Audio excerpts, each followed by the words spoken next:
आता पाहूया टॉप 9 राजकीय बातम्या। ही जरांगेशाही नाही, लोकशाही आहे। ओबीसी सुद्धा एकत्र येऊन मोठा लढा उभारू शकतात, छगन भुजबळांचा इशारा। ही जरांगेशाही लोकशाहीच्या माध्यमातून चाललेली आहे। भुजबळांनी गोरगरीब ओबीसींचा वापर करून मंत्रिपद मिळवलं, 40,000 कोटींचा घोटाळा केला, जरांगेंचं प्रत्युत्तर। मराठा आरक्षणाचा जीआर ओबीसींसाठी अडचणीचा, प्रतिज्ञापत्रावरून मराठा समाजाला ओबीसीमध्ये टाकता येत नाही, खोटे प्रमाणपत्र जात बदलू शकत नाही, भुजबळांचा हल्लाबोल।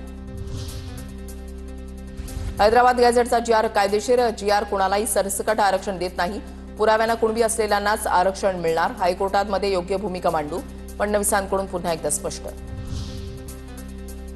मुख्यमंत्र्यांचा आदर करतो, मात्र कायदेतज्ञांच्या मते सरकारनं काढलेला जीआर अडचणीचा, जीआरवरून छगन भुजबळ यांची प्रतिक्रिया। मराठा आरक्षणाचा जीआर कायद्याच्या चौकटीमध्ये बसणारा, कायदेतज्ञांचं मार्गदर्शन घेऊन जीआर तयार केला, मंत्री शंभूराज देसाई यांची प्रतिक्रिया।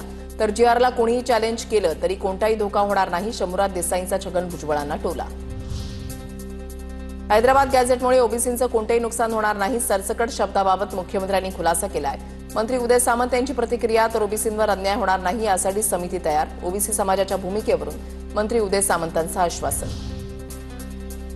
कुणबी प्रमाणपत्र घेण्यासाठी सक्ती नाही, ज्यांना मराठा म्हणून राहायचंय त्यांनी प्रमाणपत्र घेऊ नये, नितेश राणे यांची प्रतिक्रिया।